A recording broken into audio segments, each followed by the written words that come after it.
So I think it's good we start with Surah Al-Fatiha.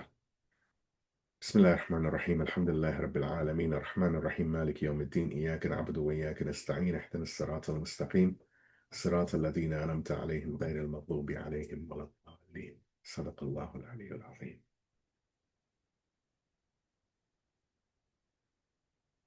أعوذ بالله السميع العليم من الشيطان الرجيم بسم الله الرحمن الرحيم الحمد لله رب العالمين وصلى الله على سيدنا محمد وعلى آل بيته الطيبين الطاهرين ولعن الله على أعدائهم أجمعين من الأولين والآخرين آمين يا رب العالمين أما بعد السلام عليكم ورحمة الله وبركاته. So this is part 28 of our ongoing series of discussions on the book attributed to Imam Sadiq entitled Misbah al-Sharia. As I say at the start of all of these sessions and other sessions that we're running and previous sessions, there is a requirement for anyone consuming this to at the very least take a cursory look at the previous sessions, though I would say studying them properly is far more beneficial. The nature of this subject matter requires that we build up an understanding in a step-by-step manner, and each session builds on the one that came before. Therefore, it's crucial, really, that previous sessions are at least looked at in a cursory manner, though I would say again that going through them properly is far more beneficial. This is so we can ensure that misunderstandings, confusions, and invalid assumptions do not ensue, and also so we can garner more understanding from each session. Nevertheless, we do have a recap, so if I can get salawat ala Muhammad wa ali Muhammad, we can move on with that. اللهم صل على محمد وآل محمد.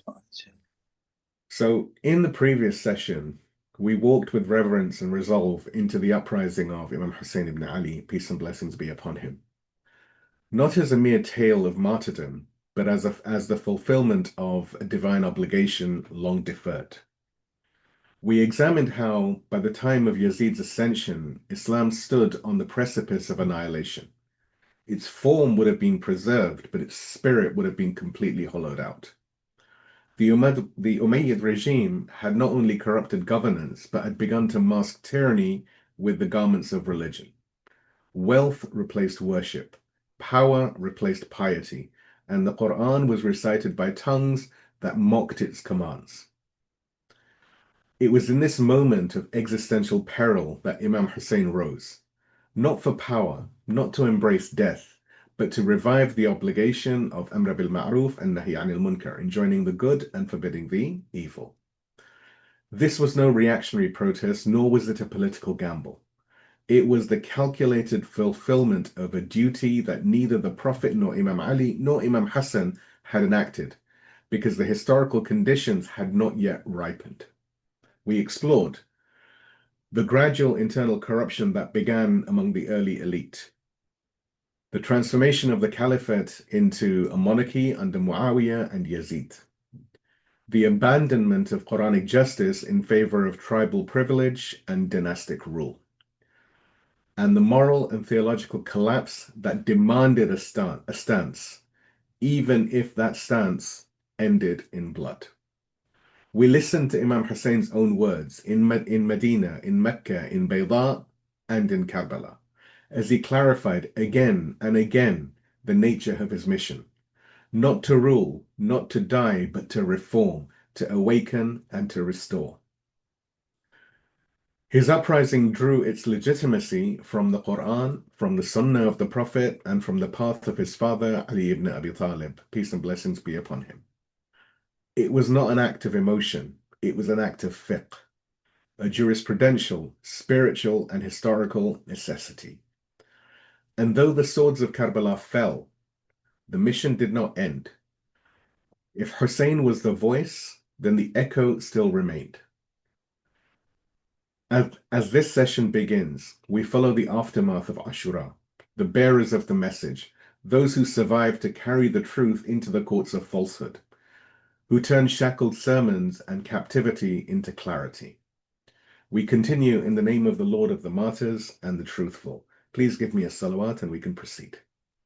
اللهم صل على محمد وآل محمد. So in this session, we're going to be talking about Sayyedah Zaynab, Imam Sajjad, and the messengers of Karbala. And so first, it's important for us to get an understanding of the true greatness of Sayyedah Zaynab. She was, of course, called Zaynab al-Kubra. And this greatness was not inherited, but realized. So Sayyedah Zaynab, the radiant daughter of Imam Ali and Sayyidah Fatima al-Zahra, peace and blessings be upon them all, is revered not simply for her noble lineage, but for the divine stand she took in the darkest of times. Her greatness was not a passive inheritance. It was a conscious, courageous choice. Though she was born into the house of revelation and nurtured in the cradle of Wilayah, her loftiness was earned through sacrifice, insight, and unwavering loyalty. Indeed, not every daughter of an Imam becomes Zaynab. The Quran, it declares in Surah al-Hujurat, the chapter of the chambers, 49th chapter of the Quran, verse number 13. Indeed, the most honorable of you in the sight of God is the most God-wary amongst you. It was her taqwa, her God-wariness, her sabr, her fortitude, patience, her fahm, understanding, and her qiyam, her stand, that elevated her to the rank of awliya, the friends and representatives of God. She was not defined merely as the sister of Imam Hassan and Imam Husayn, peace and blessings be upon them, but as the bearer of a message when all voices were silenced, the veiled warrior who rose where even many men faltered. In the tradition of the righteous, God describes those who sell themselves seeking the pleasure of God. In Quran, Surah al-Baqarah, the chapter of the cow, the second chapter of Quran, verse 207, Allah subhanahu wa ta'ala, He says, among the people is he who sells his soul seeking the pleasure of God, and God is most kind to his servants. Sayyedah Zaynab sold herself for the sake of God's cause, giving up her comfort, her children, her name, her body, her rest, to carry the blood of truth through the streets of Kufa and the palaces of Damascus. She knew what awaited the caravan, yet she joined, not as a passive companion, but as a central pillar of the movement of Ashura. Now, there's a prerequisite to greatness, and so we must understand what that is. And actually, it's understanding the moment. What marks Sayyid Zainab out from the elite companions of that age, from men like Ibn Abbas or Ibn Ja'far, is not mere boldness, but discernment.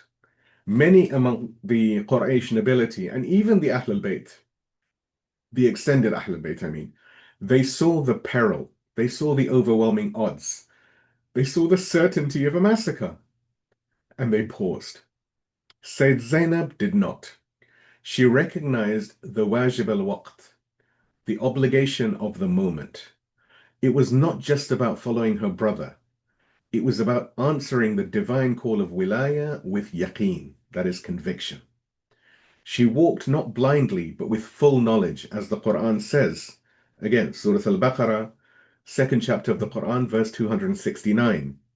He grants wisdom to whoever he wishes, and he who is granted wisdom has certainly been given much good. Sayyedah Zaynab possessed that hikmah, that divine insight into when to speak and when to remain silent, when to mourn and when to mobilize. Her greatness was therefore not prescripted. It was forged moment by moment, from the day she resolved to accompany Imam Hussein, to the night she buried her sons, Aun and Muhammad, to the hours she stood before Ibn Ziyad and Yazid without flinching. The Imams themselves recognized that true nobility lies in one's stand. Imam Ali is reported to have said in Nahj Balagha, saying number 81, and again, with all of these references and citations, there are extensive footnotes in the write-up. So Imam Ali is reported to have said, the worth of every person is in what they excel at. And what did Sayyedah Zaynab excel in? In her knowledge, in her loyalty, in her sorrow, and most of all, in her ability to carry the light of Imamah and Wilayah through the darkest of nights. So the decision to join the caravan of Ashura was for Sayyidah Zaynab the path of certainty in a time of confusion. Before the caravan departed for Karbala, the landscape was clouded by hesitation and fear. Among those people surrounding Imam Hussein, there were many esteemed figures, Ibn Abbas, Ibn Ja'far, and other veterans of early Islam, men of knowledge, men of lineage, known for their counsel and social standing. Yet, in that hour, many faltered. They saw the political deadlock, the threat of annihilation, and the hopelessness of a stand against the tyranny of Yazid. But Sayyidah Zaynab did not flinch. She did not stand still, nor did she offer reluctant support. She moved consciously, sacrificially, and with spiritual clarity. She knew that this journey was not about survival, it was about witness. Her decision was not rooted in ignorance of the dangers ahead. In fact, quite the opposite. Her heart felt the approaching catastrophe more deeply than anyone. But conviction, not comfort, was her guide. Imam Ali once said, he stood firm with clear insight, guided by it and calling others to truth, until he was struck down in the path of God. That's from Nahj Balagha, Sermon 182. Sayyid Zaynab too stood with Basira, with insight. She followed not simply as a sister, but as a mujahida, a fighter for divine truth, a supporter of the Imam whose stand would preserve the path of prophethood. She was a woman on a divine mission. Sayyidah Zaynab left her home and her husband, Abdullah ibn Ja'far. Some accounts suggest that he initially opposed her decision to bring her sons, Aun and Muhammad, to the battlefield, but Sayyidah Zaynab insisted. She did not merely accompany Imam Hussein, she armed him with two of her own children. Just as Sayyidah Fatima al-Zahra defended the Wilayah of Amir al-Mu'mineen Ali ibn Abi Talib after the death of the Prophet, Sayyidah Zaynab rose to defend the Wilayah of her brother with her life, with her voice, and with her lineage. One report from the Maqtal narrations, the narrations that talk about the epic of Karbala, indicate her unwavering spirit. She is reported to have said, "By God, I will never abandon my brother, even if I am cut to pieces by swords." And there's a similar quote that was said by Abul Fadl Abbas. This was not out of familial loyalty. It was theological commitment. As Sayyidah Zaynab saw it, the stand of Karbala was not merely a political rebellion. It was the safeguarding of the entire message of Prophet Muhammad, the entire message of Islam. It was a trust and amanah. She was bearing the weight that others could not. At the same time, men of nobility hesitated. Swords were sheathed. Minds were confused. But Sayyidah Zaynab did not waver. She understood the prophetic words of her grandfather, the messenger of God, peace and blessings be upon him and his family, where Rasulullah had said, every structure has pillars, and the pillars of this religion are love for us, the al-Bayt. And again, the references for these are in the write-up. Her presence was one of those pillars. She became the breath of the movement, the eloquence of its truth, the shield of its survivors. She bore not only the hardship of the journey, but the agony of anticipation, bringing her sons to her to what she knew was a field of martyrdom. And when the men around her were paralyzed by uncertainty, it was she who steadied their imam. It was she who comforted Imam Hussein, offered him her loyalty, and prepared him to face the day of Ashura. She was the light in the darkness after the martyrdom of Imam Hussein. After the martyrdom of Imam Hussein, the skies of Karbala darkened, not merely in hue, but in the soul of the world. The Quran speaks of a night as it spreads its darkness. In Quran, there is Surah Al-Layl, the chapter of the night, 92nd chapter of the Quran, first verse. By the night as it envelopes. This darkness was not the natural fall of dusk, it was a spiritual eclipse. The earth had swallowed the blood of the grandson of the Prophet, peace and blessings be upon him and his family. The last light of hope seemed to have been extinguished. Yet it was precisely in this moment that another luminary rose, veiled, wounded, grieving but radiant. Sayyedah Zaynab, peace and blessings be upon her, did not allow the tragedy to close the chapter of Karbala. She opened it. It was through her that Karbala did not end in death, but began as a revolution. Her presence was not merely complementary to Imam Husayn, it was continuative. As Ayatollah Murtada Mutahhari says, if it were not for the sermons of Sayyedah Zaynab and Imam Sajjad, the message of Karbala would have been buried in Karbala. Please give me a salawat and we continue. اللهم صل على محمد وآل محمد. She was another Husayn in the garb of a woman. The legacy of Sayyedah Zaynab was not that she wept for her brother, though she did, but that she stood in his place when no one else could. Imam Husayn had raised an army. Sayyedah Zaynab would raise a voice. He carried the Quran on the blade of his sword. She carried it on the edge of her tongue. One eyewitness describes her after Ashura. It was as though she was another Husayn in the clothing of a woman. Her eloquence revived the hearts of the dead. This was not just a metaphor, it was recognition. The divine wisdom that had descended upon the heart of the Prophet flowed also through her tongue. Her silence was ibadah, worship. Her movement was a khutbah, a sermon. Her eyes carried the pain of Fatima al-Zahra, salamullahi alayha, and the resolve of Amir al-Mu'mineen, Imam Ali. She was the continuity of Wilayah through a woman. Sayyedah Zaynab embodied the Quranic model of those who are entrusted with the divine cause. In Surah Al-Ma'idah, the chapter of the table spread, 5th chapter of the Quran, verse number 85. Allah subhanahu wa ta'ala, He says, so God rewarded them for what they said with gardens beneath which rivers flow, to abide therein, and that is the reward of the virtuous. Her words were not reactions. They were revelation-aware responses. She knew that Ashura was not the end, but the middle, the turning point of history's axis. Without Sayyedah Zaynab, Karbala would have been a sealed grave.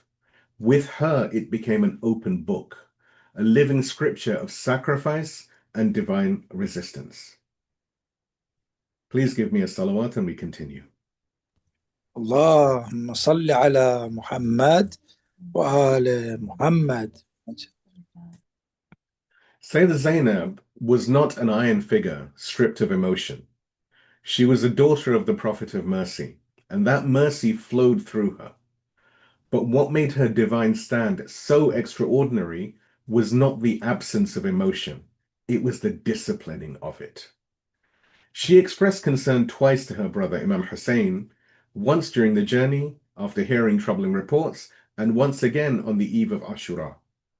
In both moments, her emotion was not rooted in fear for herself, but in sorrow for her brother, the Imam of her time, the remnant of her grandfather's light. This is a woman who, as the Quran says, and this is Surah Al-Baqarah, the 2nd chapter of Quran, the chapter of the cow, verse 156, where Allah says, those who, when a disaster strikes them, say, indeed we belong to God, and indeed to Him we will return. Her composure did not contradict her emotion. Her grief did not hinder her resolve. She wept, but she marched.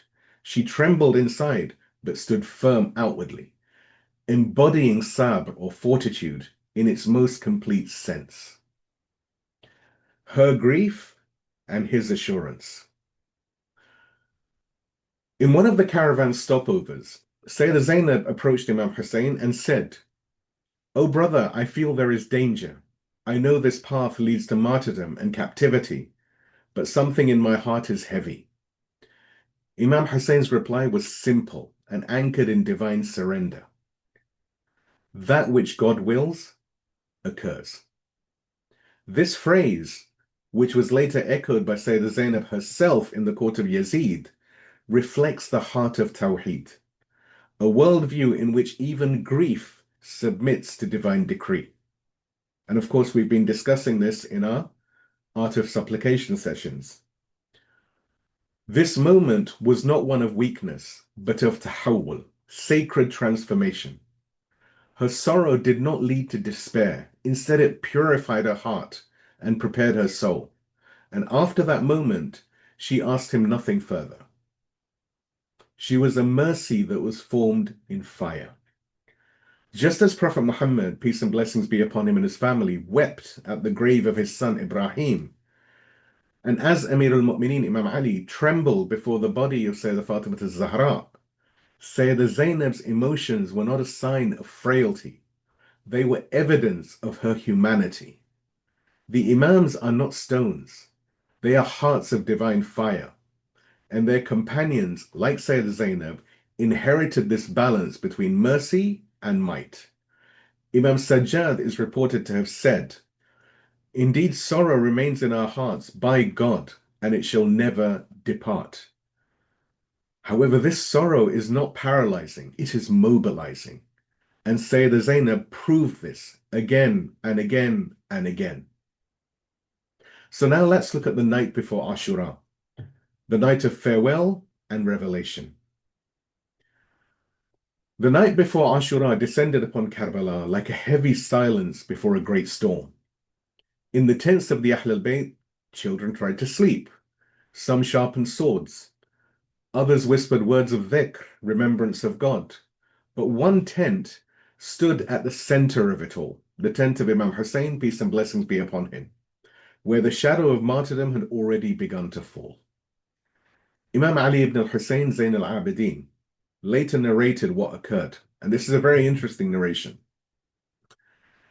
Imam Sajjad says, "I was sitting that evening in my tent, and my aunt Zaynab was tending to me. My father was alone in his tent, and his companions were in theirs. Sleep overcame him, then he awoke reciting, 'O time, fie on you as a friend, how many dawns and dusks you bring, slaying the seeker and the companion alike, never content with any replacement. I knew then that his own death had been foretold to him. My aunt Zaynab came weeping.'" Sayyidah Zaynab, peace and blessings be upon her, on hearing this, could no longer contain her sorrow. She stood, crossed to her brother's tent, and addressed him with these trembling words. "O my dear brother, are you announcing your death? Until now my heart has remained firm because of you. When our father passed, I found strength in you. When Imam Hassan was martyred, I said my brother Husayn still lives. I calmed my soul with your presence. But now?" These were not mere sentiments. They were the tears of a woman who had endured everything and was now about to face the abyss. But nevertheless, she was the heart of the Husseini movement. Sayyidah Zaynab's grief in this moment was not hesitation. It was an expression of ma'rifah or recognition. She recognized the immensity of what was about to unfold. Unlike others, she had no illusions of victory in worldly terms. What pained her was not the loss of battle, but the separation from the Imam, the living proof of God upon the earth. The Quran speaks of this spiritual grief in the story of Jacob or Yaqub. This is from Surah Yusuf, the chapter of Prophet Joseph, 12th chapter of the Quran, verse number 84. "And his eyes turned white with grief, and he was choked with sorrow." If Yaqub wept for Yusuf, if Jacob wept for Joseph, how much more did Zaynab weep for Husayn? But even in this moment of collapse, she stood. She spoke with dignity, she wept, and then she prepared herself for the aftermath. For after Husayn would fall, she would rise. Please give me a salawat and we continue. اللهم صل على محمد وآل محمد وعجل فرجهم. So after the sun of Ashura had set, a night unlike any other enveloped the plains of Karbala. The tents stood still, pierced by the weeping orphans and the wails of widows. There were no more warriors, no more swords clanged, only stillness, grief, and the scent of death. Sayyedah Zaynab, salamullahi alayha, peace and blessings be upon her, stood in the middle of it all, surrounded by chaos and corpses, by flames and fear, and she became the spine of the camp. According to reports, there were approximately 84 survivors, mostly women and children, huddled together under a sky now emptied of its stars. Among them was only one man, and even he, Imam Zayn al-Abidin, was gravely ill, barely conscious, and unable to walk. Sayyedah Zaynab bore the burden of leadership, not by declaration, but by necessity. She was the remaining strength of the family of the Prophet. The Quran describes such people with a sacred eloquence. This is again Surah Yusuf, the chapter of Prophet Joseph, 12th chapter of the Quran, verse number 18. So patience is beautiful, and God is the one sought for help against what you describe. Between grief and guardianship. Sayyedah Zaynab had not merely lost her brother, she had lost her sons, her nephews, her family's dignity in the eyes of a brutal world. Yet even then she did not collapse. She moved swiftly from tent to tent, from mother to orphan, from the dying to the traumatized, gathering the survivors like a shepherd in a storm. Her courage was not in never breaking down, but in choosing when to allow her grief to speak. And when she spoke, she did not complain. She rose to the body of her brother, broken and blooded, and called out, "O my grandfather Muhammad, this is your Husayn, exposed on the ground, stripped of his cloak and turban, his limbs severed." The angels, it is said, wept from the heavens, but Sayyedah Zaynab did not only weep. She took command of the shattered camp. She became the leader, the Qibla of the orphaned, and the shelter of the survivors.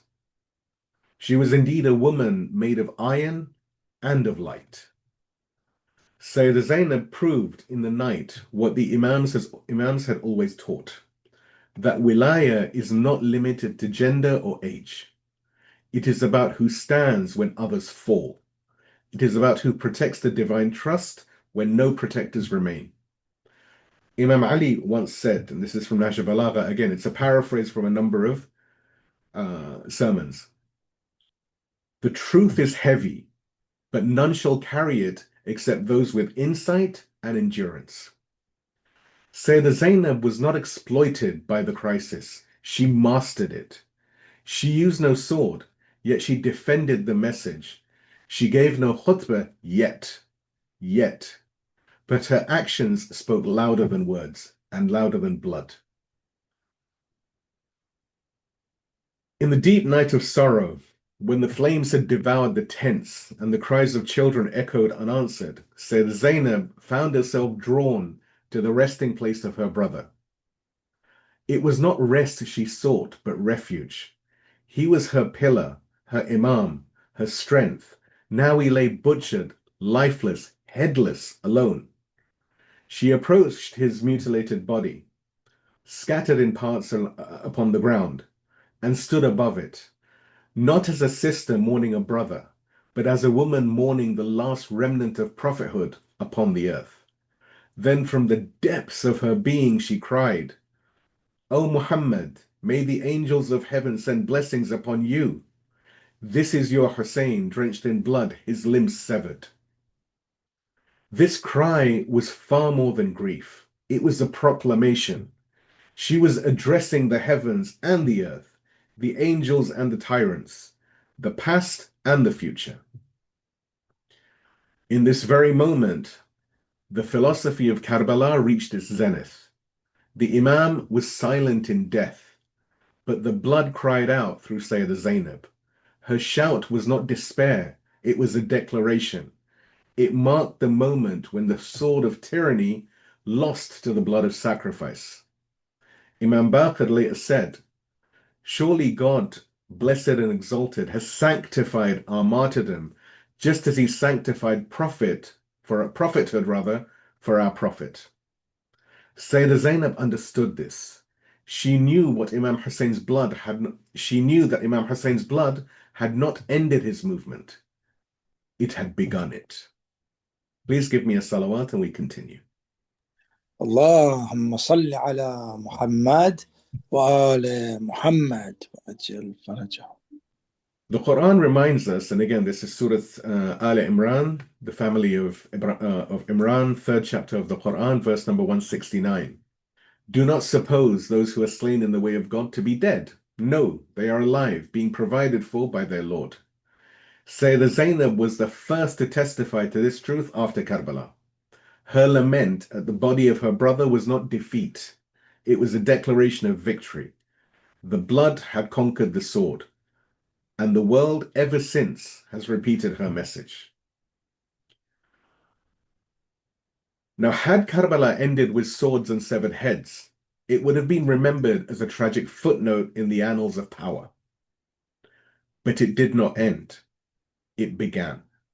It transcended the battlefield and bloodshed because one woman refused to let truth be buried with the bodies. Sayyedah Zaynab al-Kubra transformed what appeared to be a military defeat into a moral and spiritual victory without equal. In the material world, Imam Husayn was killed. His companions were massacred. His body was mutilated. His family taken captive. But in the language of the ghaib, of the unseen, it was Yazid who was exposed, stripped of legitimacy, and eternally humiliated. As Imam Ja'far al-Sadiq declared, surely God, mighty and majestic, granted Husayn the reward of all those martyred with him, and all from his progeny who followed him. And Sayyidah Zaynab was the vessel of that divine reward, the one who carried it, preserved it, and scattered it like seeds across the ummah. She was the woman who sat upon the throne of victory. Her stand was not symbolic, it was strategic. She confronted not only Ibn Ziyad and Yazid, but history itself. She ensured that the world would not read Karbala as the end of the al-Bayt, but as the birth of their global ascendancy. From the ashes of the tent, she rose to the pulpit. From the chains of captivity, she delivered sermons that shook the empires of men. She showed, as the Quran promises, and this is from Surah Al Imran, the chapter of the family of Imran, third chapter of the Quran, verse 139, where Allah subhanahu wa ta'ala, he says, do not weaken or grieve, for you shall be the uppermost if you are believers. This is what she enacted, not in a battlefield, but in courts, in streets, in chains, and in public spaces. Her veil became her shield, and her voice became her sword. Not only was she a witness, but she was also a warrior. Sayyidah Zaynab proved that the revolution of Imam Husayn did not die with Imam Husayn. She became its guardian, and in doing so, shattered the lie that women have no role in sacred history. As Ayatollah Mutahhari once wrote, had it not been for Sayyidah Zaynab, perhaps the mission of Imam Husayn would have been stifled and buried. She was not a narrator of Karbala, she was its co-architect.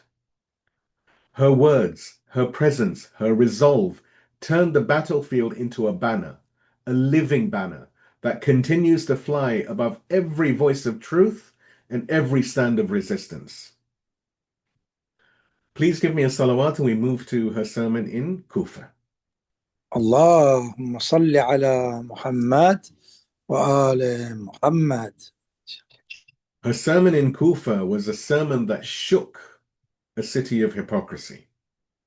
Kufa. A city that had once written letters of allegiance to Imam Hussein and then sealed its betrayal in blood. As the captives were paraded through the streets, veiled women humiliated, children crying, heads of martyrs mounted on spears, the people stood in shame. Some wept, others rejoiced. But Sayyedah Zaynab silenced all of them.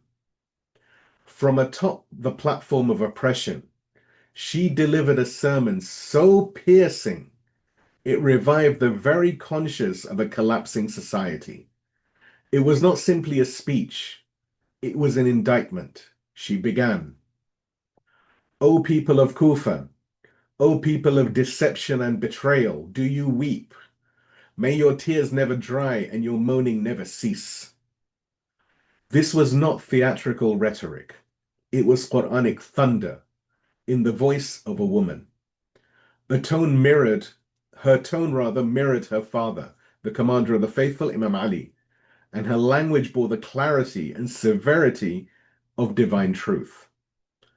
She was a mirror to the soul of the faithless. She did not address the enemy with courtesy. She addressed the false friends, the ones who claimed to follow the al-Bayt, who imagined themselves pious, yet who folded at the moment of truth. She rebuked them using the very words of Quran, Surah An-Nahl, the chapter of the bee, 16th chapter of the Quran, verse 92. Like her who unravels her yarn after it was strongly spun. She rebuked them, saying, O people of Kufa, do you weep when you have no tears? Your example is like she who undoes her yarn after spinning it to strength, making it into shreds. You take your oaths as deception between yourselves. Her sermon was like a laser, like an X-ray. It showed that beneath the piety of Kufa lay cowardice, that behind the slogans was surrender, that loyalty without sabr, without fortitude, without patience, is indeed hypocrisy. She was a woman who silenced tyranny. Sayyedah Zaynab, salamullahi alayha, peace and blessings be upon her, stood not in a hall of justice, nor among sympathizers. She stood in the marketplace of Kufa, surrounded by those who had betrayed her brother, delivered his companions to death, and now gawked at his surviving women and children like spoils of war. And yet she did not whisper, she roared. In her voice was the echo of divine wrath and sacred grief. With no army at her back, she rendered the Yazidi system morally bankrupt. She spoke to the people as if she stood atop the pulpit of her father, Imam Ali, delivering not rebuke alone, but judgment. She said, Do you weep and wail for yourselves? By God, your likeness is that of her who unravels her yarn after it was firmly spun. This was not mere poetry. It was revelation, wielded like a sword. She knew her audience. People who had shouted labbaik and written pledges, but hid in their homes when Imam Hussein called for help. Worse still, there were some who ranked on the side of the army that killed him. She unmasked the pretenders to faith. Her sermon pierced the illusion of righteousness that cloaked the city of Kufa. She exposed the disconnect between tongue and heart, between slogans and perseverance, sabr. In Quran, in Surah An-Nisa, fourth chapter of the Quran, the chapter of the women, verse 95, Allah subhanahu wa ta'ala, He says, Not equal are those of the believers who sit back and those who strive in the way of God. Sayyedah Zaynab unveiled this inequality with words. She told them, Do you claim to be supporters of your Prophet's household? Yet when Hussein came to you, you abandoned him, sold him for the cheapest price, and surrendered him to slaughter. Where is your claim? Where is your religion? She was much more than just the sister of a martyr. This was not a grieving woman venting emotion. This was an imam-like figure establishing hujjah, establishing binding proof upon a community that had no excuse. She silenced them not by force, but by truth, and that is always the more terrifying power. Her sermon did not end with condemnation, it ended with clarification. She gave them a mirror, and in it, they saw the decay of their own souls. Her voice rose from grief into guidance, a divine lecture in the clothes of captivity. Please give me a salawat and we proceed. اللهم صل على محمد وآل محمد. So Zaynab represents a new archetype in the history of Islam. This is where her greatness is truly known. She rewrote the role of the veiled woman in history.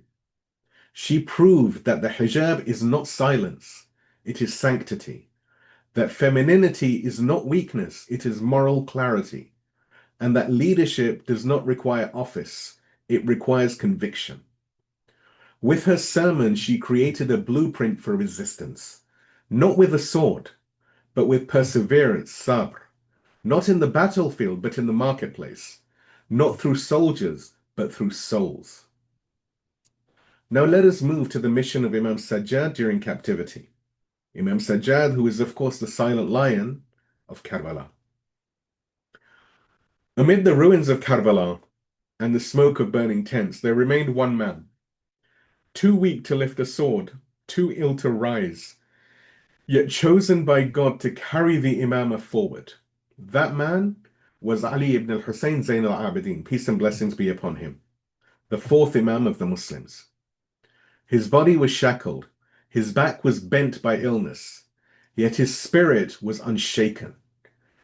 In the same way that Sayyedah Zaynab carried the message of Ashura with her voice, Imam Sajjad carried it with his presence, regal, composed, bearing divine authority even when in chains. The Quran affirms, and this is from Surah Anbiya, the chapter of the prophets, 21st chapter of the Quran, verse 73. And we made them imams, guiding by our command, and we inspired them to do good works. Even in captivity, he was guiding. Even in silence, he was speaking. This was the Imam of the captives. Imam Sajjad was not only preserving the biological survival of the Prophet's family, he was protecting its spiritual mandate. The women and children looked to him. The message of Karbala lived through him. As Sayyid ibn Tawus notes in one of the most famous books of Maqtal, books that recount the events of Karbala, called al-Lahuf, it was Imam Sajjad who tended to the wounded, kept morale among the captives, defended the sanctity of al-Bayt, and prepared to deliver the khutbah that would awaken Damascus. He was not merely Imam in name. He was Imam in function, a guide, a pillar, and a living hujjah, a living proof. Imam Sadiq quoted the Prophet saying, "Whoever awakens without concern for the affairs of the Muslims is not one of them." No one in that era carried more haml, more concern than Imam Sajjad.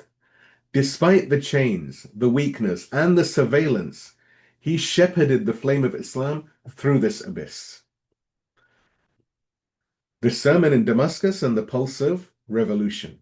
Imam Sajjad was the captive who exposed the king. Now, in the lavish court of Yazid, surrounded by jesters, poets, and generals, drunk on blood and conquest, Imam Zayn al-Abidin, peace and blessings be upon him, stood, bruised, shackled, and visibly ill. And yet, in that moment, it was he who looked like the king, and Yazid who appeared as the disgraced criminal. Yazid, seeking to parade his victory, permitted the young Imam to speak, confident that a chained, orphaned captive would have no power to move the crowd. But what emerged from Imam Sajjad's lips was not just a sermon. It was a theological earthquake. With eloquence and divine authority, he reintroduced the al-Bayt to the people of Damascus. a people long fed on lies by the Umayyad propaganda machine. This was a sermon that reclaimed the legacy. Imam Sajjad ascended the pulpit and began with the praise of God and salutations upon the Prophet. Then he introduced himself, not with lineage alone, but with legacy. He said, "O people, we were given 6 virtues and preferred with 7. We were given knowledge, forbearance, generosity, eloquence, courage, and love in the hearts of believers. And we were preferred by having amongst us the chosen prophet, Muhammad, the truthful one, Ali, the flyer, Ja'far al-Tayyar, the lion of God, Hamza, the lion of his messenger, Imam Ali, and the 2 grandsons of this nation, Imam Hassan and Imam Husayn. He said, I am the son of Mecca and Mina. I am the son of he who was carried upon the Buraq, a reference to Mi'raj. I am the son of he who was taken by night from the sacred mosque to Al-Aqsa. I am the son of he whom Jibra'il brought to the lote tree of the utmost boundary." With each line, the crowd stirred, tears flowed, whispers spread. The veil of Yazid's deception began to tear, thread by thread by thread. From the pulpit to protest. By the end of his sermon, and it's a lengthy sermon, you can find it, I believe it has been translated. By the end of the sermon, the tide had turned. People began to cry out, "May God disgrace Yazid." The very man who had marched the captives as trophies now stood morally defeated by a sermon. And Yazid, rattled and humiliated, ordered the adhan to be called in a desperate attempt to silence the Imam. But even then, Imam Sajjad replied with a final blow. When the muazzin, the person reciting the adhan, reached, "I bear witness that Muhammad is the messenger of God, Ashhadu anna Muhammadan Rasulullah," the Imam turned to Yazid and said, "O Yazid, is this Muhammad my grandfather or yours? If you claim he is your grandfather, then you lie. And if you admit he is mine, then why did you kill his family?" This question was not just rhetorical, it was explosive. Yazid had no answer, and from that moment, Damascus, the capital of Umayyad power, became uneasy. The seeds of rebellion had been sown. The Imam had no army, no banners, no swords, yet his word was sharper than steel. He planted in the hearts of the people a truth that could not be killed, that the blood of Husayn was not spilt in vain, and that the al-Bayt was still the divinely appointed custodians and leaders of Islam. As the Quran affirms, this is Surah Ahzab, the chapter of the Confederates, 33rd chapter of the Quran, verse number 39. Those who convey the messages of God and fear Him, and do not fear anyone but God. Imam Sajjad, though captive, conveyed the message in full and rekindled the flame of faith amidst the palace of falsehood.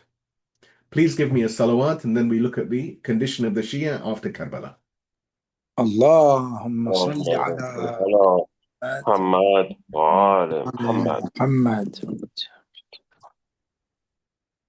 So there was fear and fragmentation following Karbala. The Ummah was in the shadow of Karbala. So after the massacre of Karbala, the landscape of the Islamic world, especially within the Shia community, was marred by fear, confusion, and fragmentation. The event had exposed not only the cruelty of Yazid's regime, but also the fragility of the Muslims' commitment to truth when faced with tyranny. In Iraq, particularly Kufa, the city that had once been the capital of Imam Ali, grief was met with guilt. Those who had invited Imam Hussein to rise had either betrayed him or remained paralyzed in cowardice. In Medina, hearts were broken, but resistance had not yet materialized. The Umayyads had succeeded not only in silencing the voice of Hussein, but in spreading paralysis among the lovers of Ahlul Bayt. The Quran warns of such states, and this is from Surah Maryam, the chapter of Saint Mary, 19th chapter of the Quran, verse 59.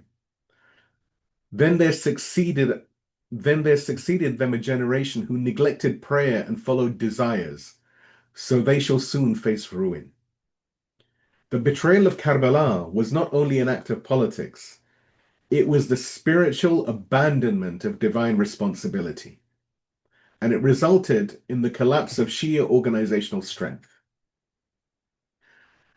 Imam Sadiq describes the bleak aftermath as follows. He says, the people turned back from the religion after Husayn, except 3. In another narration, the Imam includes a handful more, sometimes 5, sometimes 7. The exact number was small, painfully small, highlighting that in the wake of Karbala, the Shia movement was shattered, disorganized and gripped by fear and despair. Imam Sadiq was reported to have said, there are not even 20 men in Mecca and Medina who truly love us. This was the lowest ebb in the history of Shiism, a time when martyrdom had become so dangerous, so isolating, that even remembrance was criminalized. But the flame still burned. And yet, despite this terror, a pulse of resistance still flickered. In secret, in whispers, in coded poetry, the tragedy of Karbala had not destroyed the Shia, it had purified them. The traitors had fallen away. What remained were the sincere. The first signs of organized resistance emerged even before Yazid's death. Shia operatives working within Ibn Ziyad's government smuggled messages to the prisoners in Kufa. One such report narrates a stone was thrown into the prison courtyard with a note. The note read, if you hear the takbir, that is Allahu Akbar or God is the greatest, know that you are to be executed. But if you do not hear it, you are safe. Even under great surveillance, some believers risked everything to keep the Ahlul Bayt informed and hopeful. This was not an organized army, but it was the beginning of what would one day become one. Though Karbala left the Shia broken, it did not leave them defeated. Through mourning, through memory, and quiet acts of defiance, they began to regroup. The path ahead would be steep and it would be bloody, but the message of Imam Husayn would not be buried. Now we look at the event of Harra and the post-Ashura repression. So you have the reign of terror after Karbala and Medina's day of fire. Following the shockwaves of Karbala, the Umayyad regime under Yazid sought to extinguish every spark of resistance, not only in Kufa, but in the cradle of Islam itself, Madinat al-Munawwara. In 63 AH, an unprecedented atrocity occurred. The people of Medina, many of them senior companions of the Prophet, children of the helpers, the people of Medina who helped the Prophet when he made the hijrah, the migration, and lovers of Ahlul Bayt, finally rose in protest against Yazid's immoral rule. They had witnessed the blood of Husayn, they had heard of the captives paraded through Damascus, and they could no longer remain silent. Their revolt was met with brutality. Yazid dispatched one of the most bloodthirsty commanders in Umayyad history, Muslim ibn Uqba, with an army to crush the people of Medina, and the event became known as the Massacre of Harra, a massacre in the Prophet's city. Muslim ibn Uqba entered the sanctified city of Medina, the city where the Prophet is buried with his forces. For 3 days, they pillaged, raped, looted, and massacred the population. It is said, many people have narrated this, including Ibn Qutayba and Tabari and Ibn Kathir and others from the historians. Countless were killed from the people of Medina. Sanctities were violated. Wealth was plundered, and prayers were held in the Prophet's mosque without an imam. Even the sacredness of Masjid al-Nabawi, the Prophet's mosque, was desecrated. Over 700 noblemen were killed. Countless women were assaulted. Medina, the radiant city of the Prophet, was turned into a battlefield of humiliation. And there was a complete collapse of morality under Yazid. The people of Medina had journeyed to Damascus in the early months of Yazid's reign. They had witnessed his court, his drunkenness, his playing with monkeys and dogs. When they returned, their eyes opened. They exposed him. It was this exposure, as well as the epic of Ashura, that led to the massacre. As Abdullah ibn Hanzala, one of the companions, he said, the son of the martyr washed by angels in Uhud. Abdullah ibn Hanzala was the son of a martyr from Uhud. He said, and this is in Tariq al-Tabari, but again, like I've said, the references and citations are all in the writer. By God, we did not revolt against Yazid until we feared that stones would rain down upon us from the sky. He is a man who marries mothers and daughters and drinks wine. And then there was a purge against the lovers of al-Bayt. In the aftermath of Harra, the people of Medina were left decimated. But most significant was the targeting of those sympathetic to the Ahl-Bayt. From the noble families of the Ansar to the descendants of the Prophet, Yazid's regime used this opportunity to purge any potential uprising. It was a continuation of Karbala, not with swords against a caravan, but with spears against a city. And there was a ripple effect, the Shia silence in Kufa. At the same time, Shia efforts in Kufa were also suffering. The city that had once mobilized to support Imam Ali and later invited Imam Husayn was now browbeaten into fear. Secret gatherings were broken up. Movement leaders were executed or driven underground. Families that had supported the Ahlul Bayt were isolated.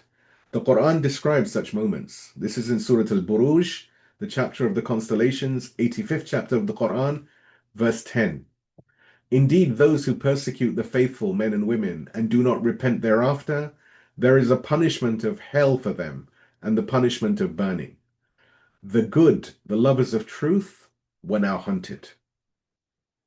Please give me a salawat and we can look at the intellectual decline and moral collapse in Mecca and Medina. اللهم صل على محمد وآل محمد. So this was the spiritual ruin of the sacred cities. While Karbala bled and Medina burnt, Mecca and Medina, the twin sanctuaries of Islam, were also suffering a less visible but no less devastating crisis. A collapse of religious seriousness and moral restraint. The pulpits of divine guidance had been replaced with poetry of lust. The concern for Wilayah and justice gave way to revelry, superstition, and spectacle. In these sacred cities, where once the Prophet and his peace and blessings be upon him and his family recited the Quran and Ahlul Bayt led prayer, music and indulgence now filled the nights. The Umayyads had not only spilt blood, they had contaminated souls. Imam Sadiq warned, when obscenities appear in a town and its people publicly engage in them, they feel secure, but God will strike them all with punishment. You have the rise of minstrels and the decline of meaning. Abu al-Faraj al-Isfahani's Kitab al-Aghani, which is the Book of Songs, records that by the 70s and 80s AH, the most notorious musicians, drunkards, and poets of promiscuity resided not in Damascus, but in Mecca and Medina. Whenever the Khalif grew bored in Damascus, he would dispatch envoys to find a singer, a poet, or an entertainer from these two cities. The birthplaces of Quranic revelation had become the Umayyad entertainment districts. The poet Umar ibn Abi Rabi'a, someone who was very famous for his erotic verse, was beloved in Mecca. At his death, mourning filled the streets. Men and women alike wailed as though they had lost a prophet. One bondswoman, upon being told not to cry, said, Praise be to God who has not left the Kaaba empty. Her consolation, another debauched poet would take his place. There was the mocking of revelation and the displacing of the prophet. The situation was not limited to the arts. Even theology was desecrated. The likes of Khalid bin Abdullah al-Qasri, a brutal Umayyad governor, would say, "The caliphate is greater than prophethood." This was not a metaphor, it was ideological deviation. The Umayyads began to call their rulers Khalifat Allah, the Caliph of God, rather than the Khalif of the Messenger of God. This shift was intentional, to erase the Prophet's centrality and replace it with their own. Even in poetry, this doctrine seeped in. O sons of Umayyah, the Khalif is the Khalif of God, not the Khalif of Muhammad. When sacredness becomes hollow. There's one incident, Aisha bin Talha, and you can see who she was by looking at the footnotes in the write-up, was performing tawaf, the circumambulation around the Kaaba. And this is quoted in Sunni and Shia books. Khalid ibn Abdullah al-Qasri, the governor of Mecca, was infatuated with her, with Aisha bint Talha. She was performing tawaf around the Kaaba. So he ordered that the Dhuhr Adhan, the call to prayer for Dhuhr, for the afternoon prayer, not be called, so that people would not disperse and interrupt her tawaf. When he was criticized for this, he said, "Even if she were to circle until dawn, I would not order the Adhan to be called." This was the state of Mecca. Once the Qibla of the righteous, now the playground of the powerful. The Quran warns against such degeneration. This is Surah Anfal, the chapter of the spoils, chapter 8, 8th chapter of the Quran, verse number 35. Their prayer at the house was nothing but whistling and clapping. So taste the punishment for what you used to deny. This was the world Imam Sajjad inherited. Medina in ruins, Mecca corrupted, the Shia broken, the Umayyad regime seeking to erase all memory of Imam Husayn. But from that very darkness, the light of Wilayah would be rekindled through dua, through whispered knowledge, and through the eternal mourning for Ashura. Please give me a salawat and we move to the conclusion. اللهم صل على محمد وآل محمد. So Karbala did not end with martyrdom. It began with it. And from its blood-soaked soil rose two unparalleled inheritors of its mission, Sayyedah Zaynab al-Kubra and Imam Zayn al-Abidin. Peace and blessings be upon them both. One stood without a sword and shattered empires. The other, in silence and chains, planted the seeds of revival. Sayyedah Zaynab's greatness was not in lineage, but in her clarity of purpose. She walked beside Imam Husayn with eyes open and heart surrendered. She stood in the ashes of the camp and became the refuge of the oppressed. She entered the court of the tyrants and, with her words alone, reduced their thrones to dust. She is not merely the sister of a martyr. She is the preserver of his revolution, the voice of his blood, the continuation of his hujjah, of his proof. She proved that in this divine system, woman is not peripheral to resistance. She's central to it.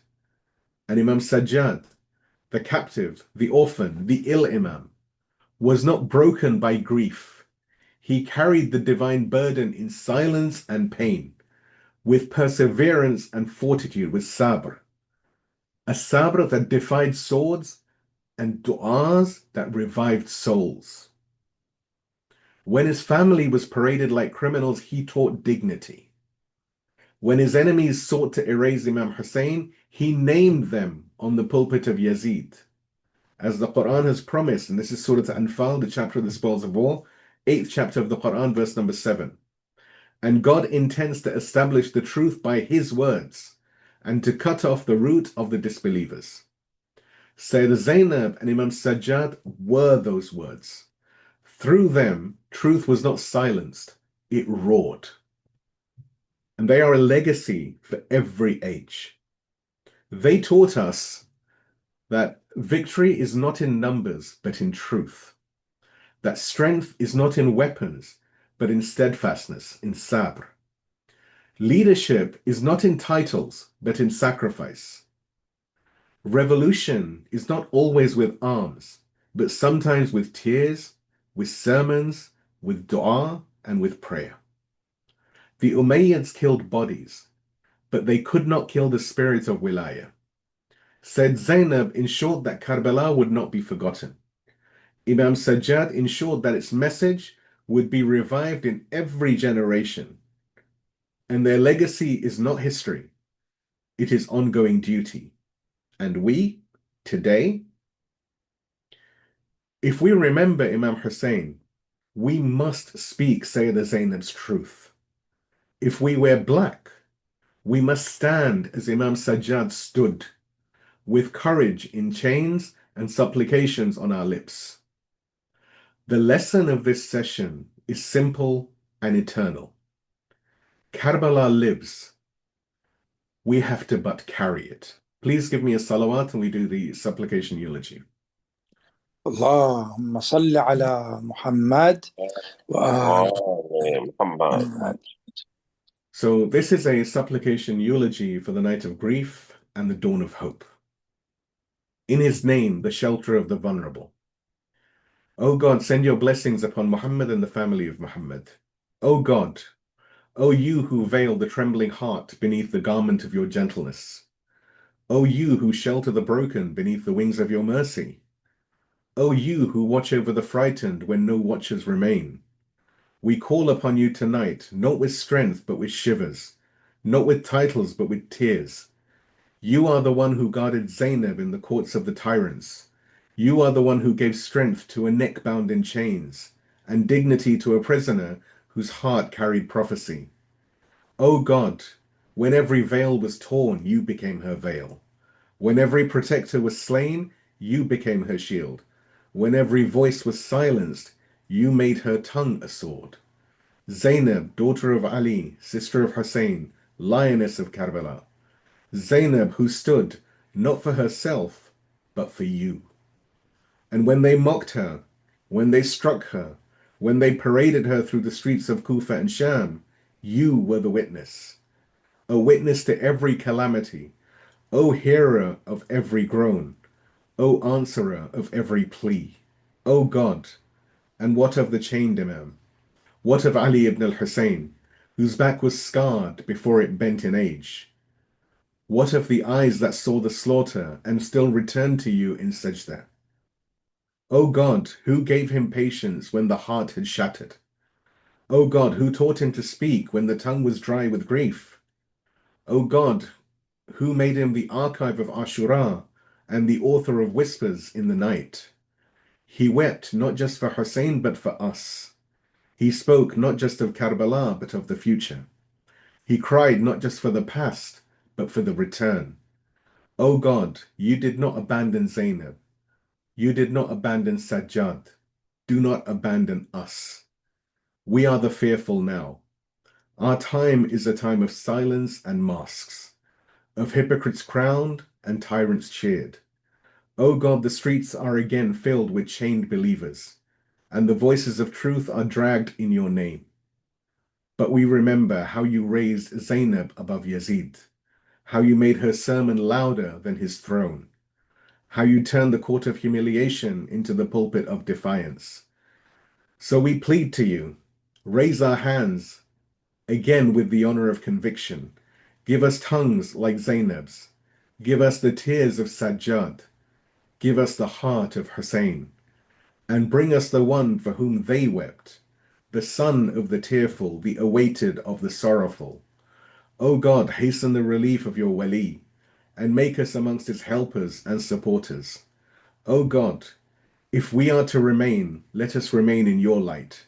If we are to rise, let it be for your justice. If we are to die, let it be in your path. And if we are to live long, let it be long enough to see his flag. Amen, O Lord of the fearful. Amen, O most merciful of the merciful. وآخر الدعوان الحمد لله رب العالمين والسلام عليكم ورحمة الله وبركاته.